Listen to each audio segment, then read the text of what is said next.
Welcome back to A to Z here on Locked On Sports Atlanta, free on YouTube and wherever you get your podcasts. Search Locked On Sports Atlanta. A lot to do here in this final segment. On this Tuesday, we started off with some shovels of wisdom. Brace yourselves, because it's time for the Shovel of Wisdom.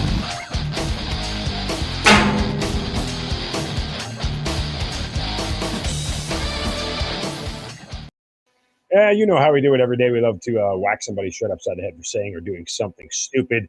And today my shovel goes to, well, users of TikTok and the internet in general. Man, I'm flabbergasted. And really, I could give it to this woman named Rebecca Blue, but, capitalism works. Rebecca Blue is a former exotic dancer, and she sells her body, but not in the way you think. Rebecca Blue says she's become a millionaire by selling literal pieces of herself on the internet. For example, some of the things that she has sold are toenails, dead skin from her feet, dandruff, even a used intrauterine device. She claims to have also put ear cheese, bathroom trash, hairbrushes, old socks, vacuum duct, toothbrushes, Q-tips, and floss all online. That has made her $1 million. She's 28 years old from Wilmington, North Carolina. And who are the idiots who are buying these things? The self-proclaimed professional godness reportedly rakes in between $5,000 and $10,000 a month by hawking a bizarre and gross array of mementos online. One of her videos has more than 2.5 million views and described how she started selling earwax cake Q-tips for $5 a pop. Gross. It's disgusting. What the hell is wrong with America? Like, this is what we're dealing with. This is why we complain about our voting system, because these are the people who are voting. Idiots who are buying earwax online from but an online exotic dancer. Like, dude, go outside, get a life, get off the computer, get off social media. Man, out loud. It's just awful. You can't, I don't even know how to transition out of this in a way. Talk about Deshaun Watson from one gross thing to another. How's that sound? There's going to continue to be pushback on Deshaun Watson and the punishment from the NFL. Now, the NFL still has 2 more days to appeal this whole thing and see if they want to push back on the 6-game suspension. Well, the National Organization of Women has now taken to Twitter. They're a DC sort of lobbying group, I guess. Obviously very pro-women, but they tweeted out, it's insulting and dangerous that Browns quarterback Deshaun Watson will face a 6-game suspension with no fines following an investigation into allegations of sexual misconduct by more than 24 women.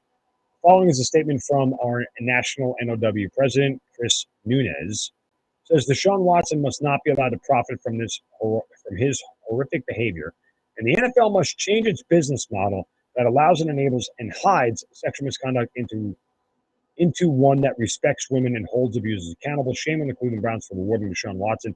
Shame on the NFL for perpetuating a system where money talks and women aren't heard, close quote. Okay. Here's the problem with the whole idea that the NFL should not allow Deshaun Watson back in the league. What is the line of demarcation in which you can commit a crime and still be allowed back in the league, but not commit a crime or commit sexual assault and not be allowed back in the league? Like, is DUI manslaughter, is that okay? Can you go back and play after that because, well, it was an accident and you made a bad decision and you were drunk? Is hitting a child, like Adrian Peterson did with the switch, is that a reason to not allow him back? What is the line here? See, the NFL, as much as I've said repeatedly, they don't give a rip about optics, and they don't. If the NFL cares about their product on the field and the players that make their product on the field important are allowed back and given second chances for things, and guess what? If a team wants to sign Henry Ruggs, if somehow he escapes prison, he'll get back into the league. I mean, that's just as simple as it is. And I don't advocate. I advocate for kicking guys out of the league on a case-by-case basis, and I've said that for years. But just remember the slippery slope you're putting yourself on. It's really not. But for me, it's really not hard to figure out why somebody deserves to be kicked out of the league and why somebody doesn't. Right? Like, I feel like this stuff is kind of obvious and should be obvious, even though, I guess there could be a double standard involved in this whole thing. Guys, it's really simple. The NFL does not care what you think. You keep watching, and enough people keep watching that they don't have to care what you think.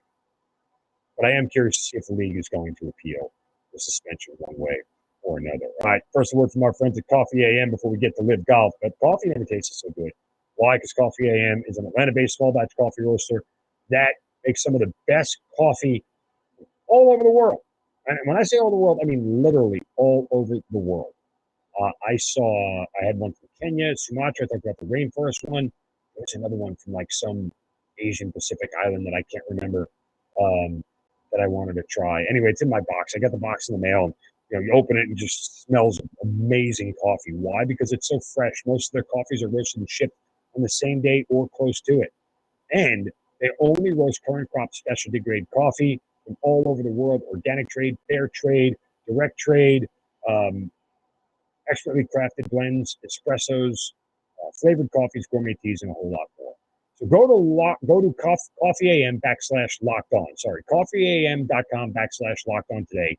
Take a full look at their menu of coffees, teas, and gift sets. That's coffeeam.com /locked on. Use the coupon code locked on at checkout to get 15% off your first order of coffees, teas, and gift sets. Coffee AM, the best small batch coffee roaster in America.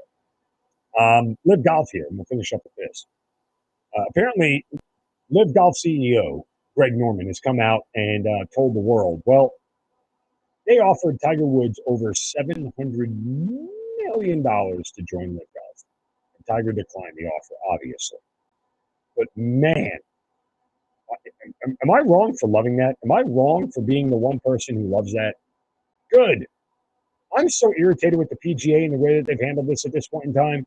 I am actively rooting for Live Golf to win out. I'm actively rooting for more and more golfers to go over there. I'd love to see the PGA fold at this point. Because I don't have tolerance for people who refuse to adjust and adapt to a world around them. This whole it's my way or the highway mentality in America in 2022 doesn't fly with anything. It doesn't fly socially. It doesn't fly politically. It doesn't fly in business. It just does not work. Adapt or die. That's it. There are going to be newcomers in every single industry from different angles everywhere. I mean, it wasn't that long ago where, you couldn't write on your W-2 YouTuber and make millions of dollars. You can do that now. Love it or hate it. When my 6-year-old say, Dad, I want to be a YouTuber, it's like, okay, I'd rather you go play sports or go outside or read a book or whatever. But it's here and it's around. And for me to sit there and actively try to push them away from something that they take an active interest in is stupid. If golfers are taking an active interest in Live Golf, it's stupid for you to try to deny them to do it. And there may be a time where a lot of these guys who swore off going there are going to flip the script and they're going to go, yeah, I'll go to Live Golf. I'll go. Why? Because it's easier and it's better. And these golf events are going to get more and more pub. They're going to get bigger. There's more and more people playing them. Yep. And the PGA can sit there and stomp their feet and get mad and suspend all the golfers they want and try to pretend like Live Golf is the big bad boogeyman on the block. You ain't scaring anybody. You're going to be on the wrong end of this one there, PGA. Live Golf where it's at. Live Golf, live on, baby. That'll do it for us here on this Tuesday. Back tomorrow for a fresh show. Appreciate you guys joining us here and making A to Z your first listen. Now make Hitting Hard with John Chuckery your next listen every day right here on Locked On Sports Atlanta. Have a great Tuesday. Don't take any crap from anybody.